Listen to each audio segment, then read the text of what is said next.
Everybody, 521. It's week number 7. Welcome. With this week and next week, my goodness, it has flown by. Hopefully, you are staying healthy. There's been a lot of sick kids at our school, and a lot of neighboring schools have had a lot of flu. So, do your best to try and stay safe and stay healthy. Hang in there.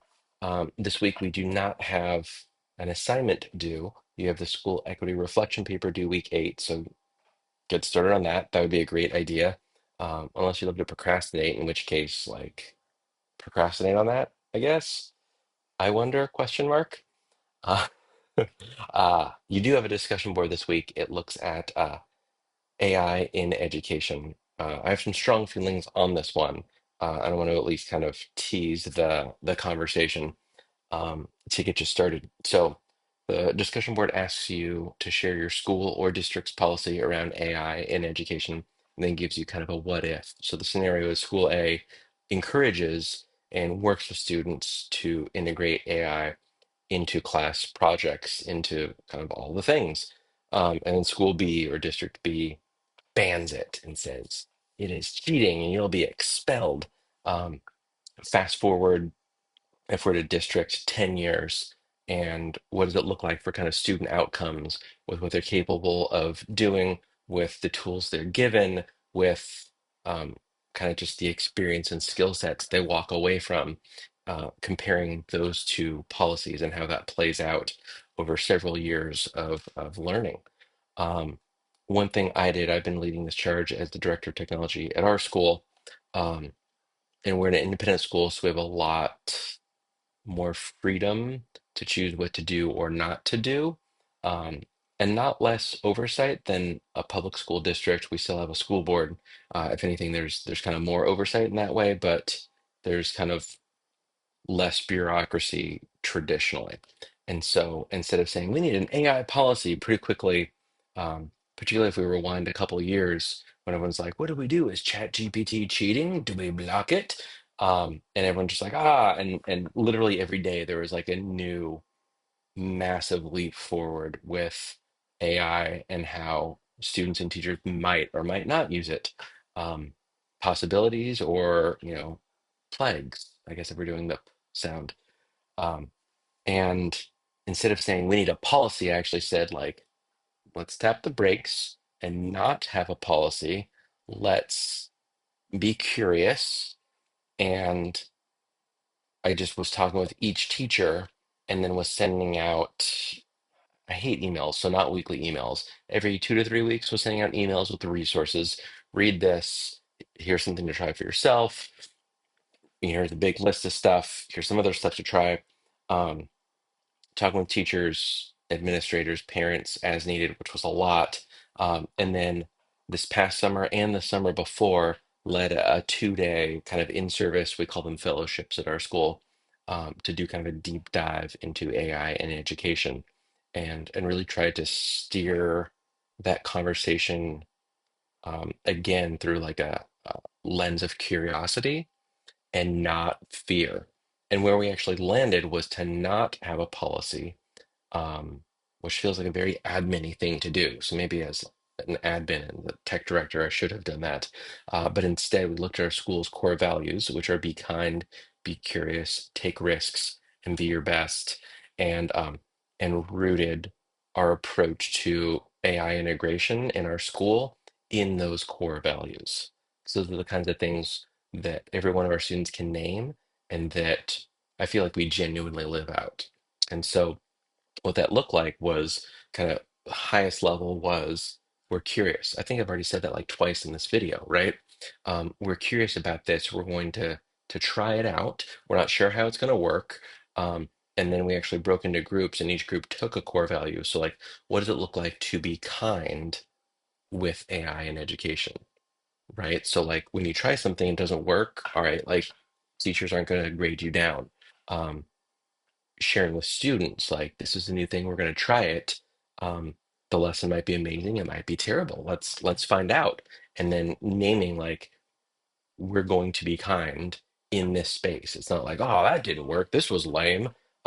Being curious feels obvious. Let's try new things. Let's, like, this might be amazing. And as it turns out, if we fast forward 2 years to today, uh, it's incredible. And the stuff that I've been able to do as a human are things I never really dreamed I would be able to do. I'll circle back to that at the end of the video and share a couple examples.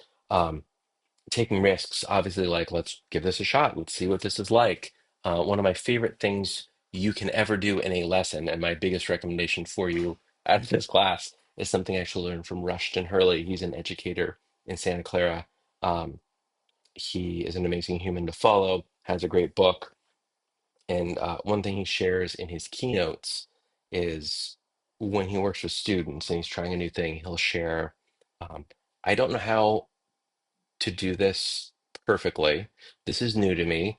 I don't know what it's going to be like to do it together, but let's find out together. So that's kind of part one. And then his reflection that he always shares at conferences for teachers is if it goes great, great, like knocked it out of the park, brand new piece of technology, emerging tech, like that was amazing. Um, kind of living the dream. And if it goes terribly, and you just like name ahead of time, I don't know how this is gonna end up, but let's give it a shot. If it goes terribly, you might be the only example your students see of failing with grace. And that's really powerful. They so rarely see adults fail, let alone fail publicly, and then be okay with it. It's like, wow, that was a terrible lesson, and that's okay. We gave it a shot. Um, Now we know. So like either way, it really is like an amazing takeaway for students if you tee it up that way. Um, so we talked about be kind, be curious, take risks, and be your best. Be your best is really where we kind of dealt with the ethics of asking Chat GPT to do your homework for you. Um, and landed pretty quickly where like it shouldn't be. Um, but it's a great tool. And so that's where, particularly with eighth grade English teachers, are kind of like the lightning rod of all these conversations at our school. And so working with them to like do a couple versions and kind of flip how you integrate. And I'm going to just focus on Chat GPT for this example. Um, like write an essay or feed it an essay and say, give me some examples. Write an essay and ask it to critique, ask it to write an essay and you critique, um, ask it to write an essay with kind of minimal directions that your students are going to give, and then have your students use your rubric and grade it. Um, and then like write, get feedback, enter the feedback, get more feedback, enter the feedback, get more feedback, final draft, and actually doing all of those things whole class to share that this is just an amazing tool. And then also talking through prompting, what does that look like with with these projects we're going to do? Like here's where it would be okay, here's where it's not okay. um, and what I'm beginning to really enjoy is that if you have references to cite chat gpt, to cite whatever you happen to be using, but it's also an interesting thing because if you have a tutor, if you have a parent that helps, if you go to office hours after school, you don't cite those for help. And if you have a one-on-one tutor every day, I don't know which students do, but you could, right? Like help me as a writing tutor every day. Like you're going to get significant help and your output is going to be vastly different than if you didn't have that tutor for 5 hours a week every day after school, right? That's kind of a given. Um, but what this enables is access for all without that paywall, um, of having someone that can take you to a writing tutor, someone that can pay a writing tutor an hour every day. Um, and so I think kind of reframing, like we're all about tutors and after school help. This might be a new version of that, right? Um, the last thing I want to share about, and we're going a bit deep into kind of AI and education on here because this is kind of the one kind of touchstone in this course where it's super obvious, um, is I have found I'm able to do things I couldn't really conceive of being able to do without ChatGPT Plus, the paid version, like the $20 a month version of it. Um, and I will say, like, the one tip I'm going to give you again, like, without getting too far sidetracked on the theme and goals of this course, the one tip I'm going to give you for using generative AI tools is to define what its role should be in that chat. So each chat is going to have um, like a different persona. So I have one that just helps me write emails, and I've had it for 2 years. I have one chat that just helps me with the Google Workspace for Education. I have one that just helps me write um, the code for a traffic app that I do. And that's actually the first example. Without getting too far into it, our school spends a lot of time, effort, money, and meetings managing our traffic. And there are significant fines if our school goes over. So ChatGPT helped me build an app. Like it wrote all the code. Keep in mind, before I was tech director, I was teaching kindergarten, second grade, fourth and fifth grade music. I'm not a software engineer. I can do like week of code with people and be like, move forward 4 steps, turn left, move forward 3 steps, turn right, move forward 2 steps, step on button. If I can copy and paste the code, and that's about where my expertise ends. But I was able to actually build an iOS app, an iPad app, including a widget that gives us within every 5 minutes, it refreshes traffic for whenever someone leaves our campus. And so uh, that's amazing, right? I'll just stop there. I was about to explain a lot more. I learned about Xcode. I learned about GitHub. I learned about Gits on my computer. I learned about terminal codes to check for stuff to whatever. But I just basically, like I said, like you are an expert software engineer and you're an amazing project manager. You're going to help me build this thing. I know almost nothing about it. Never guess. Always ask me for clarifying questions. If you don't know how to do a thing, and let's build the thing. You're going to help me debug it. You're going to write all the code. You're going to remember all my code. And it did. And I have an app on like 12 different people's phones and iPads around campus. And it has been so, so great. And it's saved us so much time and effort and really informs us on current traffic counts in a way that we used to have to like log in the website, run a report, look at the report, or someone forgot how to do it. So then they would email someone, wait for them to check their email. They would run the report, then paste the numbers in. And this is just like a widget on your phone. Like amazing. Um, when ChatGPT 4.0 preview came out, that's when it takes like 30 seconds to respond and is only available for paid accounts. In I think an hour, in 1 hour, I was like, because I had an hour on my calendar. I'm like, let's see if I can do this. I built an app that gives me the school lunch menu because our school lunch is it's legit. It is delicious. And just paste it in. Have you ever pasted a PDF into a thing? Like it's a mess. Pasted it in, and it like every day gives me the daily lunch, tomorrow's lunch, a week lunch, and then a PDF, WEEK, not like oh this lunch is week. Lunch from Monday to Friday, and then a PDF, the original PDF that you can just pinch and zoom of the monthly calendar. And then on weekends and breaks, it gives me like a Star Wars themed ridiculous menu. Let's look at what's on the menu for tomorrow. I'm recording this on a Friday. Saturday, we have X-Wing Extreme Nachos, Boba Fett's barbecue chicken, and R2D2 Rice Krispie treats, which is just fantastic. On Sunday, we have Sarlacc spaghetti, Tatooine tostadas, Hoff honey glazed ham, and Camino key lime pie. So if you know Star Wars, you're like, that is amazing. I wrote none of those. I just like it gave me a couple lame ones. I was like, these two are good, these two are not good, and it gave me better versions of it. So now on weekends, it's fantastic. It's mostly internal, but we have like one parent who develops apps himself that has it on his phone.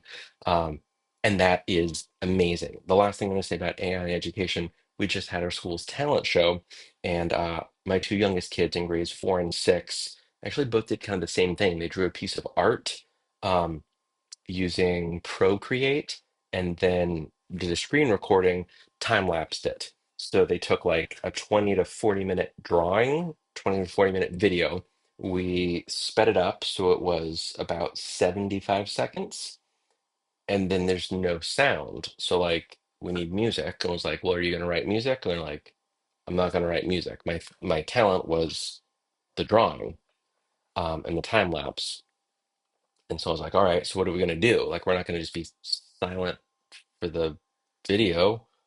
We can't just use like a song from Taylor Swift because we don't have permission from her. We don't know her, and it's against copyright. And if those weren't good enough reasons, we do live stream it to YouTube and Facebook. You'll get flagged, and we can actually be prevented from live streaming in the future if we get a strike on our account. So, like, can't use other people's songs without permission. So we use Suno, Suno, Suno.ai, I believe. And that is text to music generative AI. And so I worked with each of my kids, my fourth grader, my sixth grader, to come up with various prompts to get the vibes they wanted, to get like the right background music. And it was amazing. Like I just saw it a couple hours ago. And my fourth grader, he did like a sword from a Legend of Zelda game that he's like super into. It's wild that like Zelda is back.